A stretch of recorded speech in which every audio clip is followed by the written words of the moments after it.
bonjour à tous. Merci d'être là, connectés ici, puis merci à vous surtout. Je suis très contente de vous accueillir parce que déjà on travaille dans le même hôpital. Et puis finalement, ça fait déjà quelques années que Séminaire existe et c'est la première fois que on vous accueille pour intervenir. Très contente, très honorée. Donc Florence Soupin, Agnès Beau. Vous travaillez à la plateforme éthique des hôpitaux de Saint-Maurice, maintenant du GHT, un hôpital plus grand. Et donc, on vous a demandé de venir nous parler de réfléchir à l'intervention à domicile entre l'aide et puis l'intrusion. Vous avez déjà sollicité dans ma pratique d'écoute mobile sur une situation clinique précise, puisque c'est aussi votre travail, des consultations cliniques, donc vous nous aidez au quotidien sur cette thématique-là. Donc, j'avais envie de faire profiter tout le monde de cette réflexion. Vous allez présenter la plateforme. Voilà, je vous laisse le faire. Et puis, merci encore. On vous écoute. Merci avec plaisir. Alors, pour démarrer, je vais vous parler un tout petit peu de la plateforme en général. Donc, la plateforme, elle est la plateforme éthique des hôpitaux Paris et Val-de-Marne. Elle est assez récente parce qu'elle a 3 ans, mais elle est adossée, elle, à un comité d'éthique qui a plus de 20 ans d'existence et qui est très, très bien implanté sur l'établissement et qui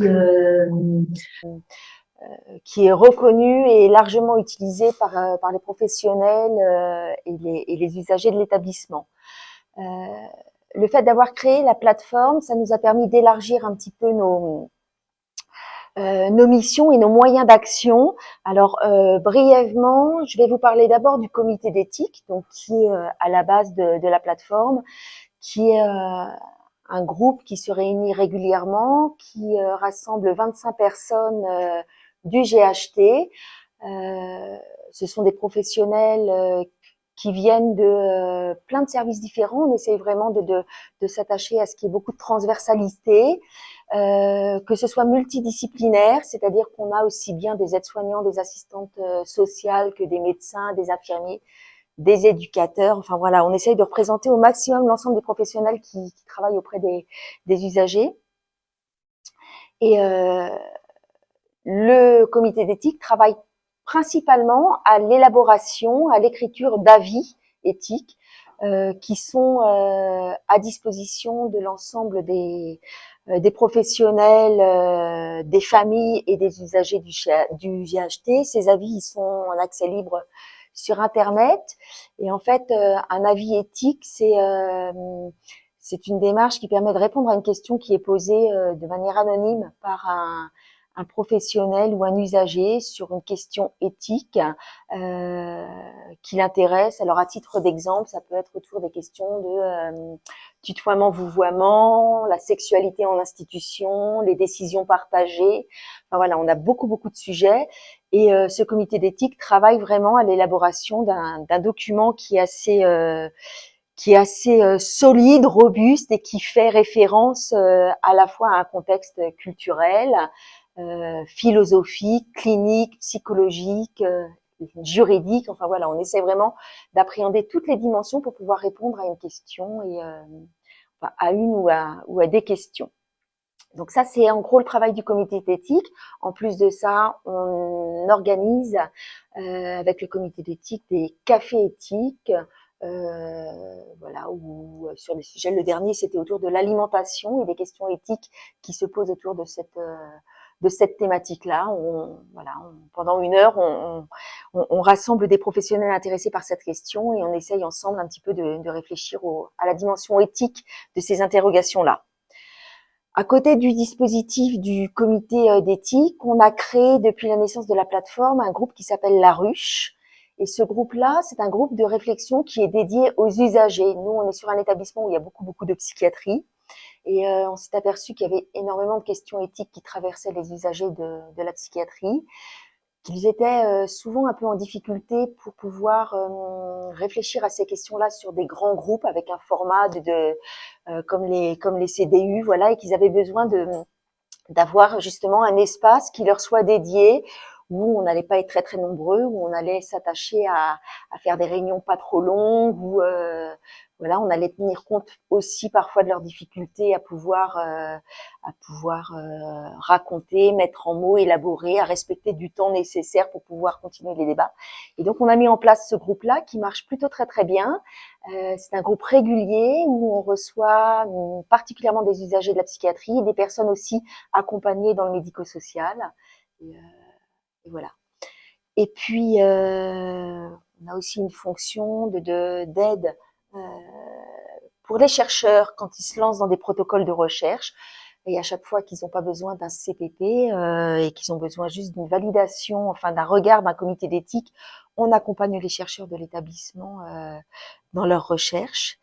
Et puis, avant de passer la parole à Florence, juste le fait d'avoir créé cette plateforme, ça nous a donné des moyens, un petit peu de temps, et ça nous permet de nous constituer en équipe mobile et d'aller vraiment à la rencontre des équipes, soit en intra-hospitalier, sur du médico-social, sur des sièges parisiens, sur tout le territoire, pour répondre à des sollicitations des équipes très très diverses.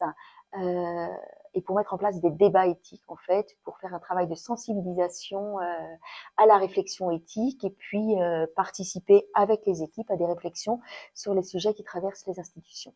Voilà. Le dernier gros paquet de notre travail, c'est Florence qui va vous le présenter puisqu'elle est responsable de la consultation d'éthique clinique.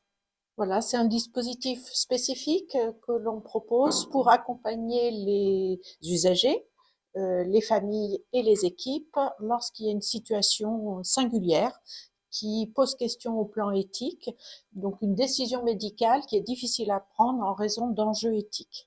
Donc on propose ce travail d'accompagnement pour éclairer la situation d'un point de vue éthique et aider chacun à repérer mieux quelle décision leur semblerait préférable et surtout au nom de quels arguments ils préféreraient qu'une décision penche. À chaque fois, c'est des situations extrêmement difficiles, douloureuses, complexes, où il n'y a pas de bonne solution, et c'est un peu le propos de l'éthique que de s'attacher aux situations qui ne trouvent pas de résolution évidente d'un point de vue clinique ou d'un point de vue juridique, etc. Donc on est dans cet entre-deux, en sachant que la consultation d'éthique clinique, elle propose un accompagnement, un éclairage, une façon de formaliser, de discuter les choses qui est un petit peu différente. Elle ne propose jamais de décision ou d'avis prescriptif, hein, même si parfois il y a un avis un petit peu plus fort qui émerge des débats. Euh, pour faire ce travail-là, on est en général deux consultants. Le plus souvent, c'est Agnès et moi, puisque nous avons cette formation-là qui est dispensée par le Centre d'éthique clinique de Cochin, qui a donc une grande ancienneté, une grande expérience dans ce domaine-là en France, et qui est un peu la référence à Paris en tous les cas, mais qui se propose sur tout le territoire français. Et puis d'ailleurs, on fait toujours partie du staff à Cochin. Pour nous, ça continue à constituer de l'auto-formation en même temps. Et ces deux consultants se rendent auprès des différents protagonistes de la situation. On va le présenter au travers d'une situation un peu fictive, mais qui rassemble un ensemble de situations auxquelles on a eu à travailler. Et ces deux consultants ont pour objectif de recueillir les arguments des uns et des autres. Ensuite, ces arguments-là sont présentés lors d'un staff, et notre staff est pluridisciplinaire. Il est constitué de personnes soignantes et de personnes non soignantes, et pour nous c'est très important, qui est ce regard sociétal, regard des sciences humaines. Donc notre staff, il a une quinzaine de membres, tous formés à l'éthique clinique. Ça, pour nous, c'est un préalable indispensable. Et les non-soignants nous avons deux philosophes, deux sociologues, un sociologue, deux juristes. Nous avons une journaliste, nous avons une personne qui a été responsable droit des usagers à la PHP, ancienne directrice droit des usagers. Nous avons une personne qui a été en responsabilité dans le secteur médico-social. Voilà, je crois que tu as fait le tour. J'en oublie, non, voilà. Et dans les soignants, nous avons des médecins, psychiatres, réanimateurs, médecins de la reproduction, infirmières, et moi j'étais ergothérapeute, psychologue, et j'ai fait le tour Oui, à peu près. oui. Voilà. Donc ce staff, sa mission, c'est de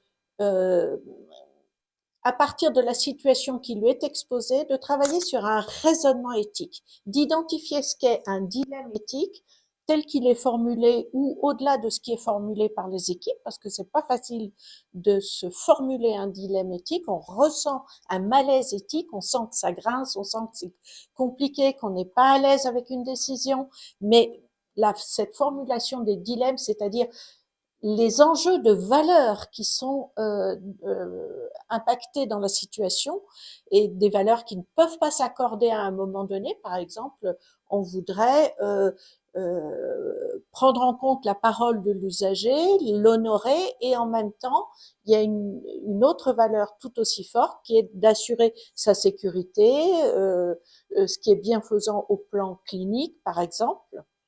Ces deux valeurs-là, à un moment donné, sont pas forcément toujours compatibles, ou alors des valeurs qui concernent l'individu et ses choix propres, et des valeurs qui concernent la collectivité, c'est-à-dire la vie du service, les exigences aussi de sécurité, par exemple, d'un service.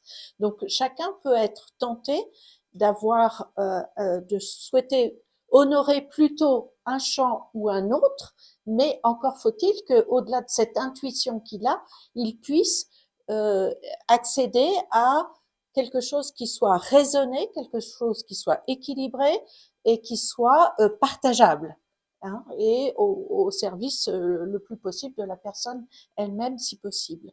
Voilà. Donc ça, c'est ce travail du staff, et avec les éléments travaillés dans le staff, les deux consultants reviennent auprès des différents protagonistes.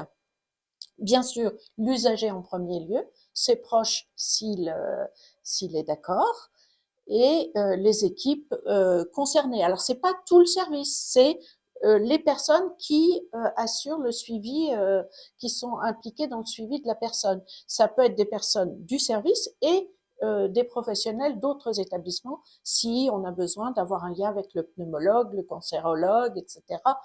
C'est l'ensemble des professionnels impliqués dans la situation.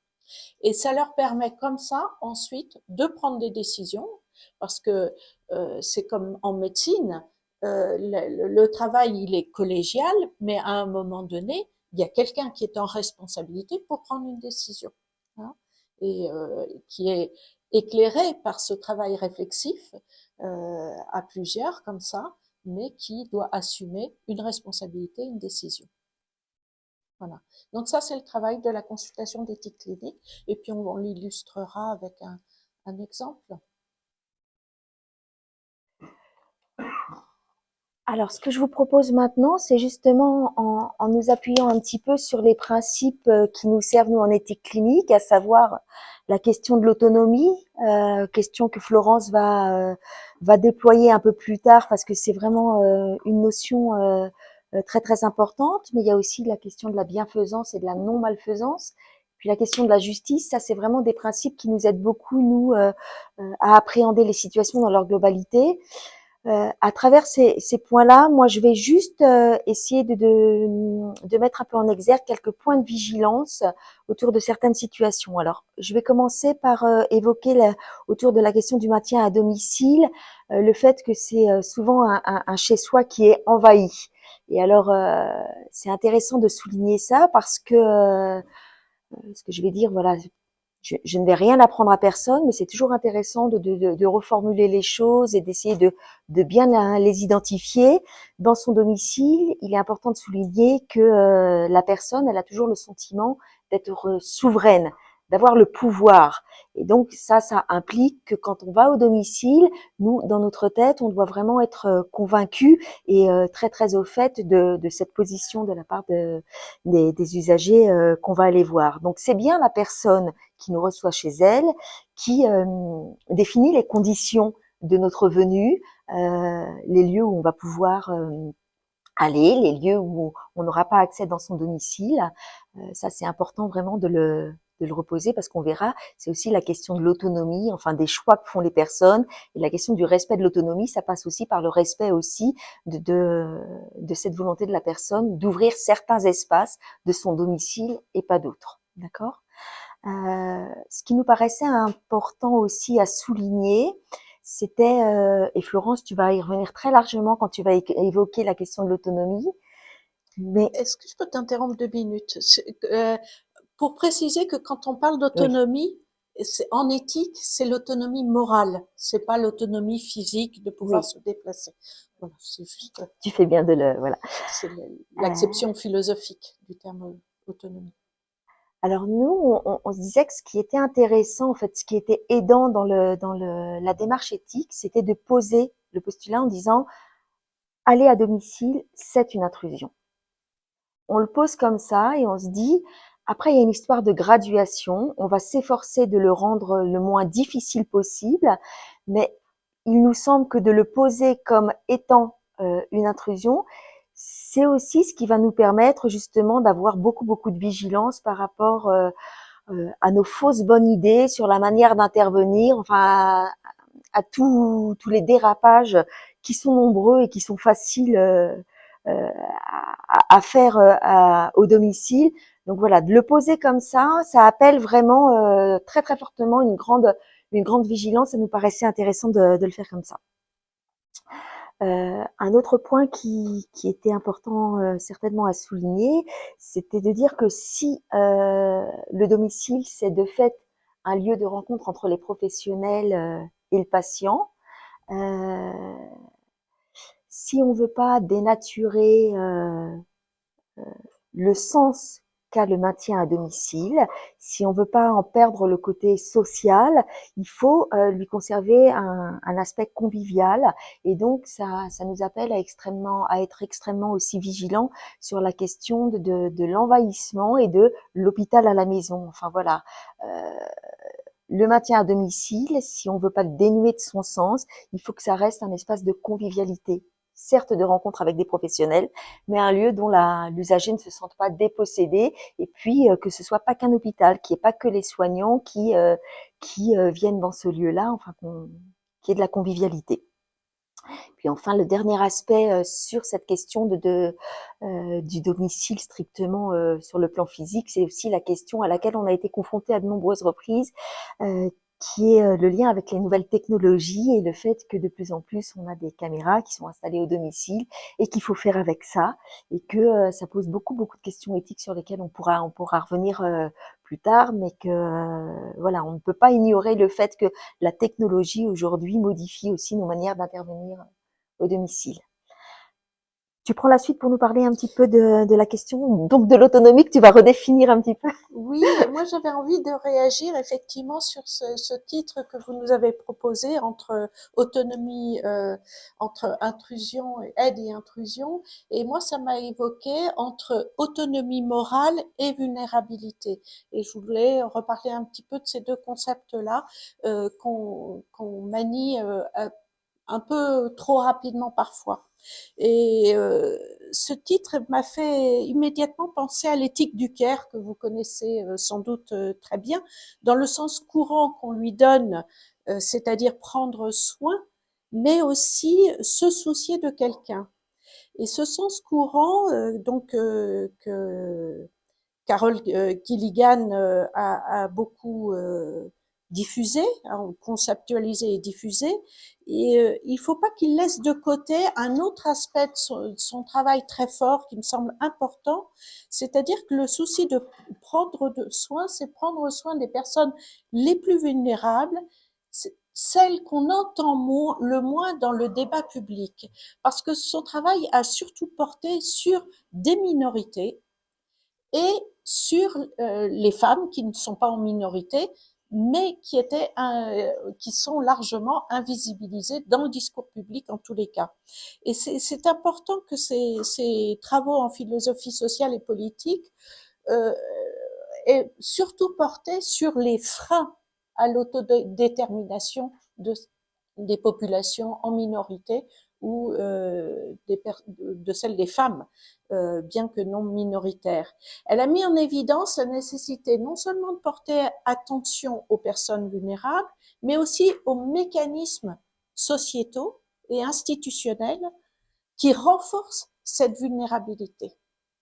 C'est-à-dire vraiment ce souci de ne pas rendre plus vulnérables les personnes qui le sont.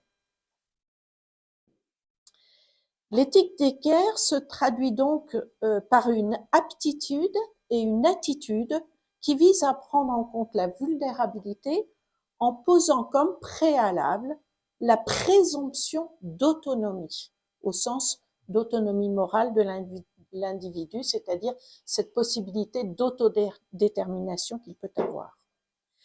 Autonomie et vulnérabilité, ce sont deux concepts qui recouvrent à la fois une conception anthropologique et ontologique, c'est-à-dire l'autonomie comme la vulnérabilité sont constitutives de l'existence, universellement partagées. Les usagers comme les professionnels ont une part d'autonomie et une part de vulnérabilité en tant qu'individus. Et d'autre part, l'autonomie comme la vulnérabilité sont très liées à des contextes. C'est-à-dire qu'effectivement, la maladie, le handicap, les relations humaines, puisqu'on est toujours en lien, même sans même parler de la relation d'emprise, qui est probablement un cas spécifique, les conditions financières, sociales, sont des situations qui peuvent aggraver de la vulnérabilité. Donc, dans nos propos, on préfère toujours parler de personnes en situation de vulnérabilité ou de personnes en capacité d'exercer ou pas, ou moins, leur autonomie. C'est-à-dire qu'à la fois, elles sont et autonomes, de fait, et vulnérables, de fait, et plus en difficulté par rapport à cette question d'autonomie, parfois, pour faire valoir cette autonomie. Donc, on va beaucoup travailler là-dessus. D'ailleurs, en droit français, le droit français considère qu'une personne peut être en situation de vulnérabilité à certains moments de sa vie, notamment l'enfance, la grossesse et le grand âge. Et que ce sont des moments. Voilà, c'est pas un état.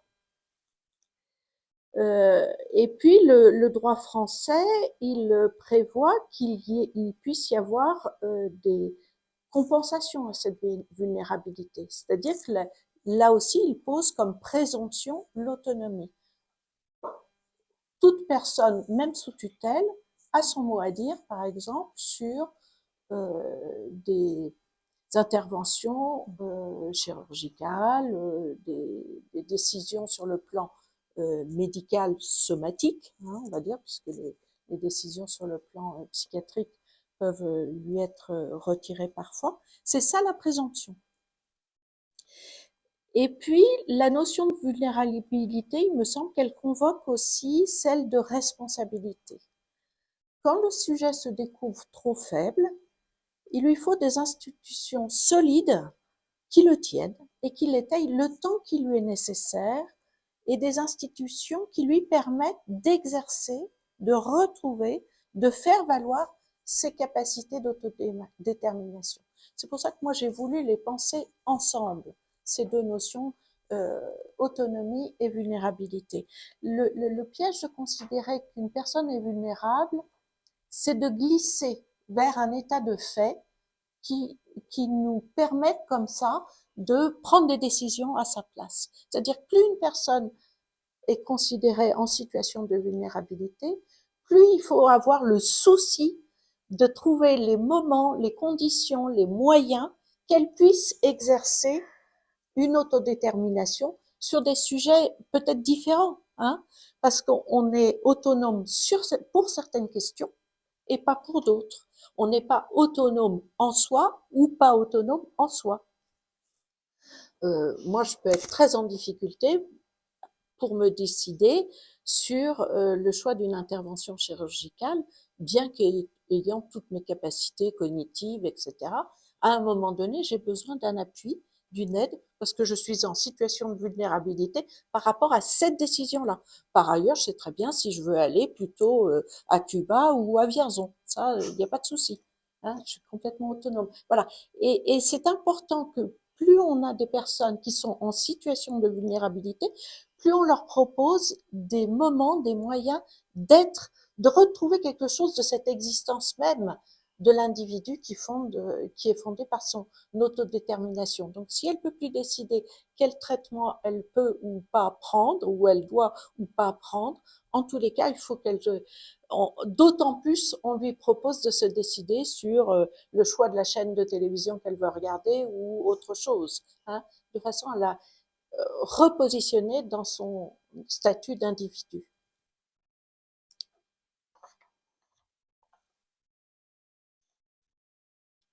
Cette responsabilité, c'est donc ce que nous faisons comme soignants, accueillir, écouter, évaluer, soigner, mais c'est aussi savoir anticiper et savoir décider. À un moment donné, il faut y aller, il faut s'engager.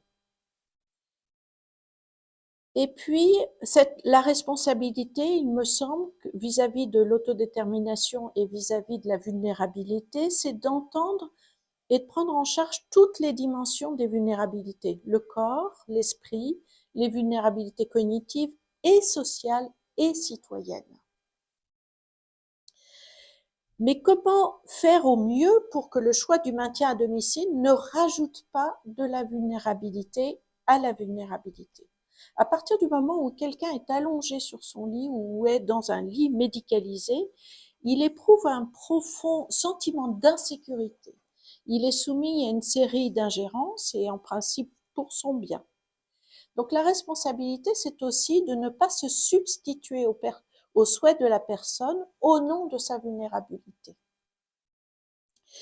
Le concept de vulnérabilité, c'est un concept qu'on essaye d'utiliser le moins possible, tant il nous semble porteur de danger.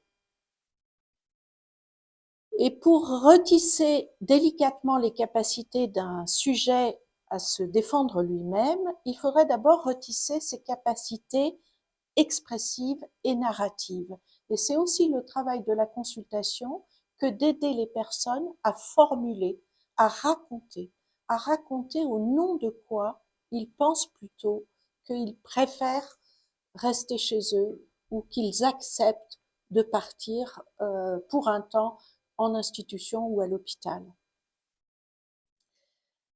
Ce travail de narration, c'est ce qui permet à la personne de retrouver et de partager et de faire peser dans la décision qui elle est profondément dans une trajectoire et pas à un moment donné où le soignant considère la personne. C'est intéressant de repérer qu'il y a toujours des écarts entre la représentation que les soignants ont d'une personne âgée au moment où elle la prend en charge, notamment en EHPAD par exemple, où les soignants ont affaire à un monsieur qui est comme ci, comme ça, qui a plus toutes ses qualités, ses facultés, etc. Et où la famille et les proches, eux, ont pour eux une représentation d'un monsieur qui a été un grand physicien, un boulanger, quelqu'un qui a toujours décidé les choses dans sa vie, quelqu'un qui n'a pas voulu avoir trop de liens avec la médecine. Voilà, quelqu'un qui a certes des valeurs morales, certes des appuis dogmatiques, religieux, métaphysiques qui font référence pour lui, mais quelqu'un qui a aussi un parcours d'individu, de citoyen, d'être humain, qui a plutôt fait des choix dans un sens ou dans un autre. Et cet écart de vision de la personne, les deux visions sont justes, hein, parce que effectivement les proches ne voient peut-être pas la personne qu'elle est devenue. Effectivement, ces deux visions-là, elles méritent d'être racontées pour qu'il y ait un accordage dans la représentation qu'on peut avoir d'une situation et des enjeux de la situation. C'est un travail d'accordage, d'ajustement, des uns vis-à-vis des autres qui est pris dans cette relation par le biais de la narration et que l'on essaye de favoriser. Le dernier point qui me semble à mettre en exergue sur cette notion de responsabilité face à la vulnérabilité, c'est qu'une personne, il me semble, ne doit pas être assignée à ce qu'elle doit être. Et il faut parler d'un droit variable à faire des choix, d'un droit variable à changer d'avis, hein, à être ambivalent, à ne pas être dans un continuum de pensée aussi, d'avoir des doutes. Et ça, c'est parfois difficilement entendu par les soignants qui considèrent que elle sait pas trop ce qu'elle veut puisqu'elle change un peu d'avis, elle hésite, elle tâtonne, c'est qu'elle n'est pas en capacité de décider ou qu'elle n'est pas convaincue de son truc. Si, on peut avoir des préférences, mais avoir du mal à voilà les partager et les soutenir à tous les moments de la vie. On peut hésiter. Je te redonne la parole pour la suite. Donc moi, je vais reprendre un petit peu autour des notions de bienfaisance, non-malfaisance et de justice, mais en nous intéressant davantage à la place des aidants, parce qu'effectivement, c'est une place qui est difficile. En tant que soignant, on se trouve régulièrement tiraillé dans des positions où on va mettre en place les moyens de les intégrer à une démarche de soins, à la prise en charge qui est proposée, de les informer, de prendre soin d'eux. Et en même temps, on s'aperçoit que, on l'a vu dans de nombreuses consultations, il y a plein de situations où les aidants, on peut avoir, nous, tendance un peu à les instrumentaliser, où ils peuvent avoir ce ressenti-là. On peut être confronté à de la maltraitance de la part des aidants. Donc, c'est une situation difficile que de travailler avec les aidants et on voulait attirer l'attention dessus. Dire que, par exemple, voilà, tous les aidants ne sont pas aimants. Ouais. Il faut pouvoir aussi se le dire comme ça. La question des aidants qui serait basée sur une solidarité, elle est très très aussi empreinte d'un milieu culturel. On n'est pas solidaire de la même manière dans tous les pays du monde et en fonction de toutes les origines. Donc ça demande aussi une appréhension particulière du contexte culturel. Et puis, ce qui peut être important à relever aussi, c'est qu'on s'aperçoit que il y a des aidants très aimants qui, au nom de cet amour, en fait, vont provoquer des situations presque d'enfermement, de refuser justement toutes les intrusions. Et du coup, ces aidants aimants peuvent devenir maltraitants. Donc voilà, on est sur un continuum comme ça, on est sur des situations où il est difficile de faire la part des choses. Et il faut vraiment garder une grande vigilance sur l'évaluation des relations qui unissent les aidants à la personne que l'on prend en charge, parce que au fur et à mesure de l'évolution de la pathologie, des moments et de l'intervention qu'on aura au domicile, en fait, la position des aidants, elle va vraiment pouvoir différer et pouvoir devenir maltraitante dans un certain nombre de situations.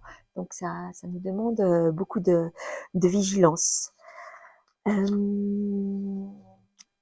Un autre aspect qui nous paraissait intéressant à souligner aussi pour les aidants, tu l'as évoqué tout à l'heure quand tu prenais ton exemple pour toi, mais les aidants aussi, ils sont soumis à une vulnérabilité décisionnelle.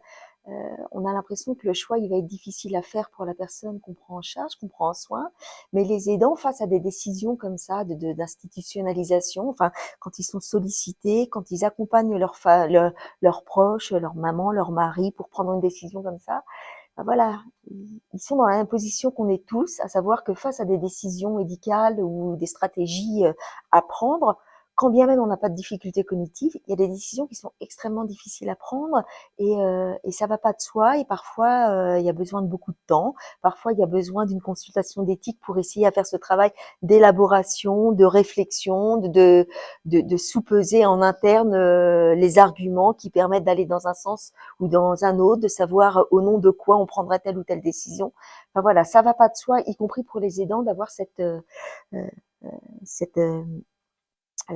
autonomie décisionnelle. Euh, donc voilà, en un mot, c'est de rappeler que effectivement toute intervention à domicile, ça demande vraiment une grande vigilance quant à l'écosystème qui entoure la personne qu'on va prendre en soin. Voilà, c'était juste un petit focus sur les aidants, mais c'est vrai que ça vient rencontrer beaucoup de principes autour de la bienfaisance et de la non-malfaisance, en fait, quand on réfléchit vraiment à la situation dans laquelle ces aidants se trouvent au regard de la situation de soins. Le dernier point sur des petits points de vigilance va concerner les professionnels, notamment la question de l'intégrité professionnelle, qui est une question qui revient souvent, parce que effectivement, d'intervenir à domicile, c'est souvent des situations bien compliquées, contrairement aux interventions en médico-social ou dans le cadre des services d'hospitalisation. On est souvent seul et on a à gérer des situations et on peut se sentir très très démuni. On peut évaluer des situations comme urgentes alors qu'elles sont pas tout à fait, mais être pris comme ça dans un mouvement qui fait qu'on se dit il faut que je décide maintenant tout de suite. Donc souvent c'est des discussions qu'on a avec les équipes et où vraiment c'est important aussi de pouvoir essayer d'anticiper et de reconstruire à chaque fois que c'est possible une chaîne de décision. Il y a quand même réellement peu de situations où on est seul confronté à une urgence quand on fait du soin à domicile et souvent on a quand même le temps de faire du lien avec une collègue, avec un médecin, un psychologue, un cadre et pour essayer de mettre un minimum, même si c'est une petite collégialité, pour essayer en tout cas de mettre quelqu'un d'autre et créer un espace de réflexion plutôt que d'être comme ça dans quelque chose qui peut être un petit peu du passage à l'acte. Mais l'intégrité professionnelle, on voulait le souligner, on entend souvent parler aussi des difficultés qui sont liées avec le sentiment d'insécurité des professionnels. Ouais. Il ne faut pas le nier, ça, c'est quelque chose qui est très très présent et qui vient impacter les modalités de prise en charge. Alors quand je parle d'insécurité, je veux aussi bien parler de l'infirmière qui va faire sa visite à domicile et qui va se garer dans un endroit où elle n'est pas sûre de retrouver sa voiture après sa VAD, de l'infirmière ou de l'aide-soignante qui va intervenir dans une maison qui est envahie par des punaises de lit et pour qui ça va être très très compliqué de prendre le risque de ramener ça à la maison. Et puis de toutes les interventions qu'on fait à domicile aussi, où on peut être confronté à une insécurité du fait de la présence au domicile d'un proche qui va pas bien, qui peut être menaçant, qui peut être violent verbalement ou avec lequel on se sent un peu en insécurité. Donc la question de l'insécurité, il faut vraiment aussi pouvoir l'entendre et puis la nommer et réfléchir. Vraiment, elle prend une place très très importante. Après, j'enfonce un peu des portes ouvertes et je m'en excuse par avance, mais juste de dire que voilà, le contexte, justement, parce qu'on a beaucoup parlé aussi d'intrusion et le contexte de l'intervention d'un soignant à domicile, ça va faire appel vraiment beaucoup plus à un savoir-être qu'à un savoir-faire, dans la mesure où on va être on n'est pas intime et pourtant on va rentrer dans une sphère d'intimité. Donc ça appelle à vraiment une grande vigilance et à avoir beaucoup de tact par rapport à tout ce qu'on va mettre en place parce qu'effectivement, on intruse. On l'a posé comme ça au départ, mais voilà, ça demande beaucoup de tact et ça nous appelle aussi à pouvoir s'entraîner, apprendre et à se former de plus en plus, à pouvoir certainement comme tu le disais Florence, reconnaître au-delà du verbal toutes les manifestations, des petites parcelles d'autonomie qui vont subsister quand on a des personnes en situation de grande vulnérabilité.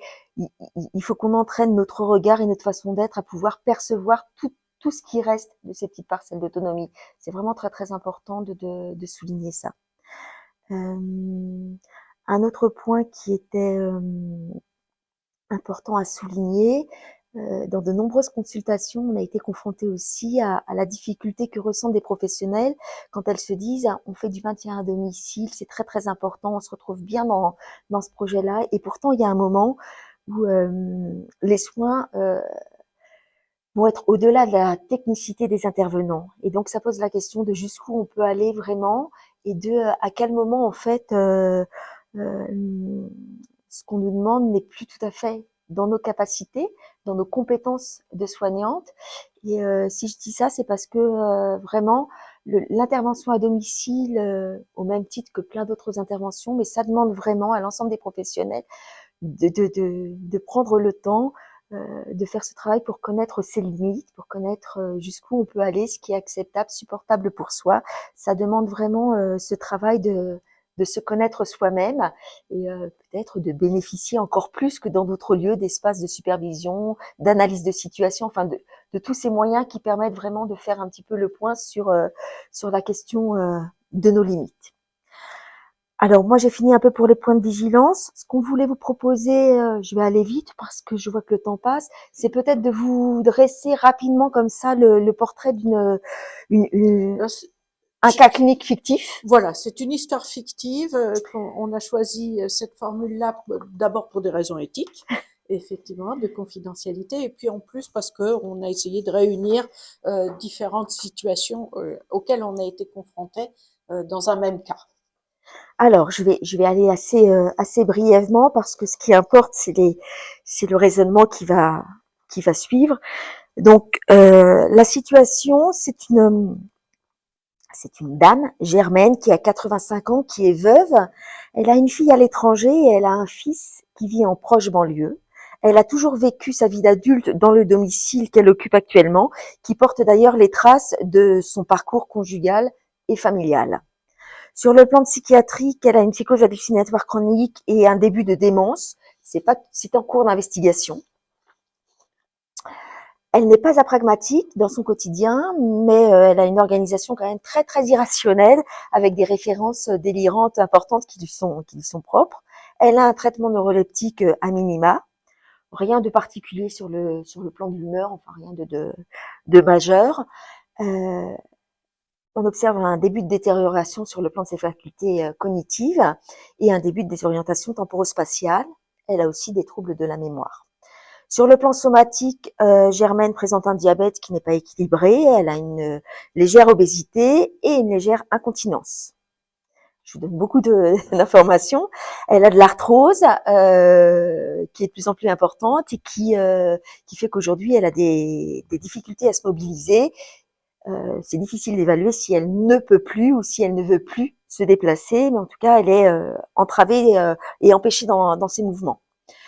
De sa famille, ce qu'on sait, c'est que sa fille, qui est mariée, vit au Maroc. Elle a 58 ans et 3 enfants, et qu'elle elle est très très présente par contact téléphonique, très présente et très exigeante. Lors de sa dernière venue, elle vient voir sa maman 2 fois par an. Elle a fait installer des caméras au domicile et elle demande à connaître précisément les horaires de chaque passage à la maison pour pouvoir se connecter lors des passages à la maison. Lors d'un dernier contact téléphonique, elle avait d'ailleurs demandé au médecin qu'on puisse enfermer sa mère, qui à ce moment-là continuait à pouvoir se déplacer davantage, par peur qu'elle fugue et par peur d'une mise en danger. L'équipe n'avait pas accédé à sa demande. Son fils, à Germaine, lui, il a 63 ans, c'est un vieux garçon, il est retraité d'un ESAT. Il est très proche de sa mère, il passe la voir toutes les semaines et lui apporte beaucoup de friandises.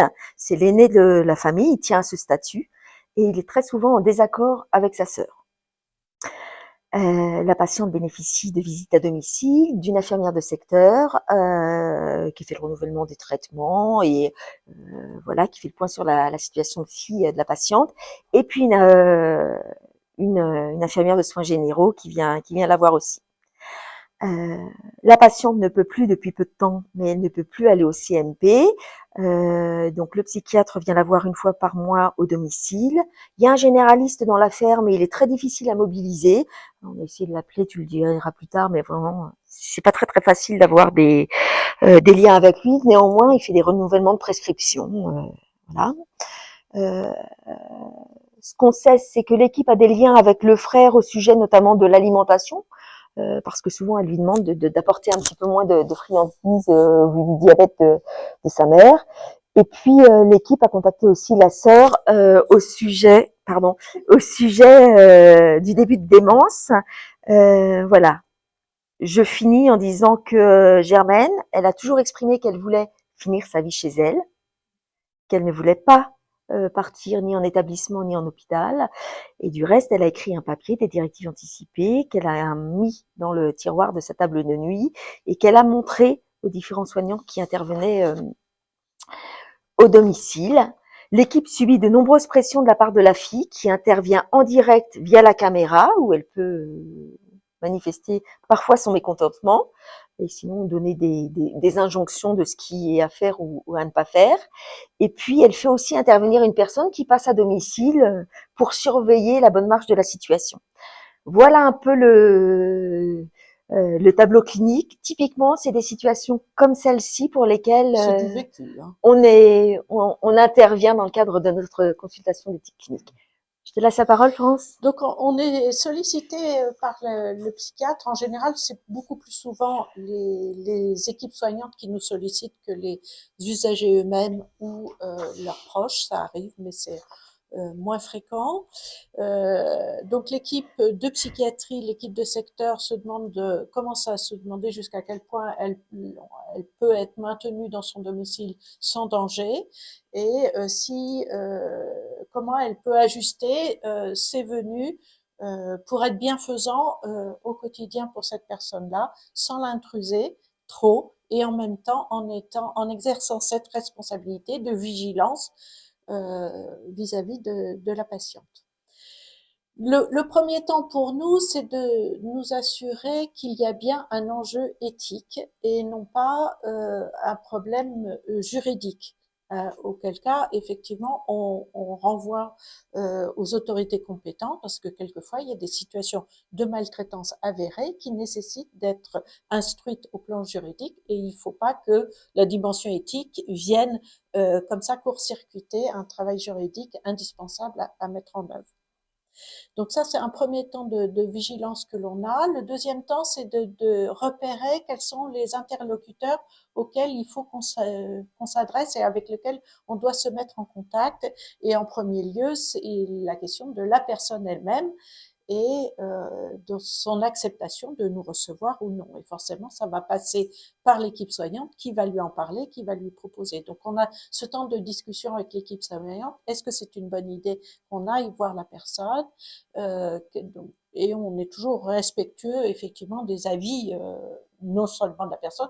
La semaine dernière, on avait justement une consultation avec saisi par une équipe et un monsieur qui refusait absolument d'avoir une discussion avec nous. Bon, c'est tout.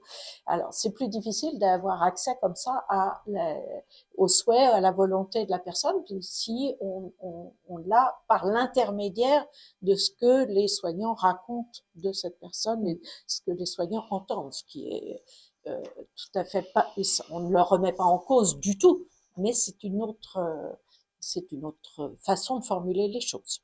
C'est important de le repérer. De repérer aussi si on va voir ou si on se met en contact avec les proches. Là, dans cette situation-là, il nous semble essentiel d'avoir un contact avec la fille, même si elle est très loin, il faut avoir un échange téléphonique avec elle. Et souvent, c'est assez compliqué. On est toujours en attente, comme ça, on relance, on laisse la possibilité de recevoir soit dans nos locaux, soit avec des liens téléphoniques pour avoir des échanges. Et le préalable, c'est d'avoir effectivement l'accord de la personne concernée, bien sûr. Et puis les différents soignants interlocuteurs dans la situation, mais ça peut être aussi le tuteur, ça peut être aussi un aidant plus à distance, ça peut être voilà.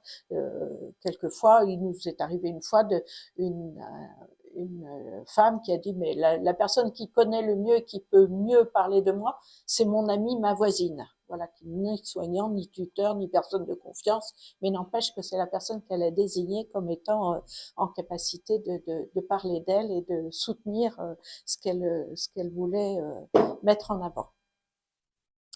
Et puis, nous, on va donc recueillir tous les éléments du parcours de la personne, tous les arguments des uns et des autres, comme je vous le disais tout à l'heure, pour instruire. Maintient-on, on va le faire de façon caricaturale, si on considère que l'enjeu, c'est de savoir si on peut maintenir la personne au domicile ou non, ou s'il faut commencer à réfléchir à une institutionnalisation. On va recueillir donc les arguments des uns pour et les arguments contre des uns et des autres pour pouvoir les mettre à plat tous ensemble et finalement leur donner un poids et une hiérarchie un peu différente aussi. Repérer au nom de qui on fait ces choix-là. Soit on le fait parce que on pense que c'est dans l'intérêt de la personne elle-même, soit on le fait parce que dans la balance, il y a aussi, par exemple dans les syndromes de Diogène ou des choses comme ça, la question sociétale, c'est-à-dire les voisins qui devront à subir une situation. Mais il faut être au clair, voilà, sur la raison et au nom de quoi on privilégie plutôt une option ou une autre et au nom de qui on le fait. Ça peut être aussi dans certaines situations pour les familles, parce qu'on pense que, alors par exemple, ça se pose quand un médecin commence à réfléchir à un arrêt de traitement, hein, un arrêt de dialyse, etc., qui fonctionne plus bien. Bon, on sait que là, on s'achemine vers un décès. La question des proches, et toi tu en parlais tout à l'heure, est très forte. Est-ce qu'on le fait pour soulager la personne ou est-ce qu'on ne le fait pas parce que ça va être trop douloureux pour les proches, hein? Voilà, les niveaux d'argumentation sont importants à considérer. Et puis ce travail en staff que l'on va faire dans le raisonnement éthique, il va viser à instruire 4 dimensions qu'on appelle 4 principes. C'est un peu des repères méthodologiques que l'on a en éthique et qui sont universellement solide dans le travail en éthique, en tous les cas. Un des principes, c'est ce qu'on appelle donc cette autonomie, la parole de la personne, mais aussi, en l'occurrence, ses directives anticipées, hein, ses capacités à s'autodéterminer, peut-être ça va passer par une évaluation de ses facultés cognitives, par exemple. Et puis, on le perçoit aussi dans son discours. Par exemple, dans un couple, monsieur dit, mais pour les décisions médicales, c'est toujours ma femme qui a pris les décisions et c'est elle qui prend les meilleures décisions et je m'en remets à elle. Ça, c'est une façon de s'autodéterminer, hein, et de dire quelque chose de son souhait et on le prend en compte comme une parole de la personne, hein, ou vous ou moi, parfois, on est amené à dire, écoutez, docteur, là, moi, franchement, je m'en remets à vous. C'est à vous de prendre la décision parce que pour moi, c'est impossible de le faire. C'est de l'autodétermination aussi, de déléguer sa parole à quelqu'un, hein. Et ça, c'est important à considérer également. Et puis, tout ce qui remplit cette case autonomie, ben, c'est effectivement le parcours de vie, les valeurs de la personne, qui elle a été, comment. Et ça peut être dans le récit qu'en font les proches, mais en psychiatrie, c'est aussi le récit qu'en font parfois les soignants. Parce qu'on a aussi, alors c'est pas au même niveau, on est d'accord, mais on a aussi parfois des patients qui n'ont plus beaucoup de famille et qui ont vécu une grande partie de leur vie aux côtés des équipes de médecine. Et puis, il y a des infirmières qui disent, mais depuis 20 ans, elle a toujours plutôt dit les choses comme ça. Depuis 20 ans, cette personne-là, elle a toujours plutôt privilégié ça. Je la connais comme ça. Ça fait partie d'elle. Même si aujourd'hui, elle n'est plus tout à fait comme ça, c'est aussi ça qui la constitue, hein. Donc, tout ça, Sur l'autonomie, Florence, 2 petits points peut-être sur lesquels tu peux un peu insister, c'est la question du consentement qui va de l'assentiment jusqu'à un consentement exprimé tout à fait clairement. avec toute la question de l'altération du discernement, parce que ça rentre vraiment dans l'autonomie, puis la question de l'information aussi, qui est une question très très importante. Ben voilà. Ben voilà. Ben voilà. Donc voilà, c'est vraiment des choses qui sont à prendre en compte. Et l'information, voilà, l'information, elle est à réfléchir sur le moment où on la donne, le moment où on recueille aussi de l'information de la part de la personne qu'on prend en charge. Il y a de la réciprocité dans l'information. On n'est pas juste à donner de l'information, on est à en recevoir aussi. Et puis de penser que l'information, c'est pas forcément une personne, mais ça peut être pluriprofessionnel. On peut répartir ça dans le temps, répartir ça entre différentes personnes, mais vraiment de s'attacher à ce que, même sur des personnes qui ont des difficultés cognitives, on fasse ce job de leur donner de l'information. Voilà, le deuxième grand volet, c'est donc le principe de bienfaisance, non-malfaisance. Non pas ce qui est bien au plan moral, mais ce qui est bon pour la personne ou ce qui est à risque pour la personne. Et cette évaluation, elle se fait non pas seulement sur des critères cliniques, mais aussi de qualité de vie et des critères relationnels, par exemple. Et le dernier volet auquel on est attaché, c'est ce qu'on appelle la case justice, c'est-à-dire tout l'impact d'une décision sur des tiers, sur des professionnels, sur la famille, sur dans la dimension sociétale aussi. Est-ce qu'on déroge effectivement à ce que une loi prévoit? On peut le faire parfois éthiquement, parce que toutes les lois ne sont pas forcément idéales ou ne concernent pas forcément toujours le cas singulier, mais encore faut-il le savoir lorsque l'on déroge, au nom de quoi on le fait. Voilà, bon, la fin, on l'a un petit peu Raccourci. accéléré pour tenir dans les temps. Et puis, je ne sais pas s'il y avait un temps d'échange prévu, mais